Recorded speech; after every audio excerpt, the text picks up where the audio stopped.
Israel Lebanon में Hezbollah पर कहर बनकर टूट पड़ा है, मानो आतंकवादियों को खत्म करके ही दम लेगा।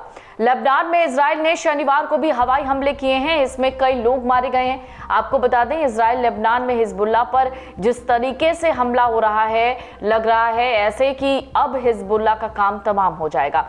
दरअसल लेबनान में हिजबुल्लाह ने माफ कीजिएगा इजराइल ने शनिवार को भी हवाई हमले किए, जिसमें 33 लोग मारे गए और 195 से ज्यादा घायल हो गए। लेबनानी स्वास्थ्य मंत्रालय ने इसकी जानकारी दी है। बड़ी बात है, इजरायली रक्षा बलों के सटीक हमले में हसन नसरल्लाह की मौत के बाद हिजबुल्लाह घुटनों पर आ गया है। उसकी आगे की क्या कार्रवाइयां होंगी ये देखना होगा, क्योंकि इजराइल लगातार हिजबुल्लाह लड़ाकों की जान ले रहा है। ईरान ने शनिवार को लेबनान और पूरे क्षेत्र में इजराइल की कार्रवाइयों पर संयुक्त राष्ट्र सुरक्षा परिषद की बैठक बुलाई। ईरान के संयुक्त राष्ट्र के राजदूत अमीर सईद इरावानी ने इजराइल द्वारा हिजबुल्लाह नेता सैयद हसन नसरल्लाह को मारने के बाद 15 सदस्यीय निकाय को एक पत्र लिखा। उन्होंने लिखा कि इस्लामिक रिपब्लिक ऑफ ईरान अपने राजनयिक परिसरों और प्रतिनिधियों पर राजनयिक और काउंसुलर परिसरों की हिंसा के मूलभूत सिद्धांत के उल्लंघन में किसी भी हमले के खिलाफ दृढ़ता से चेतावनी देता है, दोहराता है कि वो इस तरह की आक्रामकता की पुनरावृत्ति को बर्दाश्त नहीं करेगा। इरावानी ने कहा कि ईरान अपने महत्वपूर्ण राष्ट्रीय और सुरक्षा हितों की रक्षा में हर कदम उठाने के लिए अंतर्राष्ट्रीय कानून के तहत अपने अंतर्निहित अधिकारियों का प्रयोग करने में संकोच नहीं करेगा। ईरान ने घोषणा की कि अमेरिका द्वारा प्रतिबंधित उसके अर्धसैनिक बल रिवॉल्यूशनरी गार्ड के एक प्रमुख जनरल की भी बेरूत में हुए उस हवाई हमले में मौत हो गई, जिसमें हिजबुल्लाह नेता हसन नसरल्लाह मारा गया। ईरानी मीडिया ने शनिवार को यह भी दावा किया था, जिसके बारे में कहा गया था कि जनरल अब्बास नील फुरुशान की मौत ईरान के लिए एक और बड़ी क्षति है, जबकि गाजा पट्टी में लगभग 1 साल से चल रहा इजराइल हमास युद्ध क्षेत्रीय संघर्ष बनने की कगार पर है। आपको बता दें, इजराइल के बेरूत हमले में मारे गए हिजबुल्लाह चीफ नसरल्लाह को लेकर प्रेसिडेंट जो बाइडेन ने पहला रिएक्शन दिया है।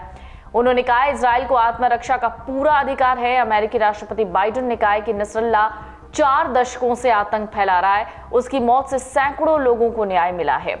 हिजबुल्लाह के सदस्य अपने पूर्व नेता हसन नसरल्लाह के लिए मातम मनाने के लिए उस स्थान पर एकत्रित हुए जहां नसरल्लाह को इजराइल ने मारा था। ईरान से लेकर इराक और पश्चिम एशिया के अधिकांश देशों में सुरक्षा एजेंसियां सतर्क हैं। दूसरी तरफ इजराइल ने रिजर्व फोर्स को तैनात कर दिया है।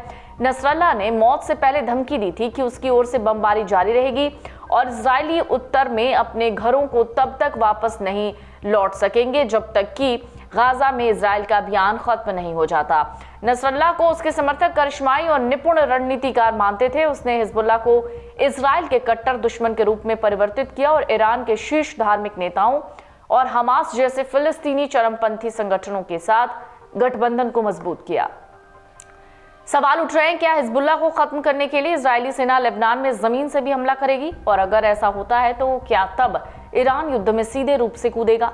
इसको लेकर भी विशेषज्ञों का मानना है कि उस स्थिति में भी ईरान का युद्ध में सीधा उतरना मुमकिन नजर नहीं आता।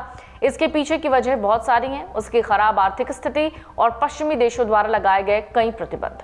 हालांकि इजराइल की यही मंशा है कि युद्ध में ईरान सीधे कूदे, क्योंकि ऐसा होने पर अमेरिका की एंट्री हो जाएगी और इससे हमास, हिजबुल्लाह और हूती को पीछे से समर्थन दे रहे ईरान को बड़े नुकसान उठाने पड़ेंगे। इसके अलावा ईरान के सामने एक और बड़ी चुनौती है, वो है खुद को इस्लामिक देशों का सबसे बड़ा देश के रूप में दिखाते रहना।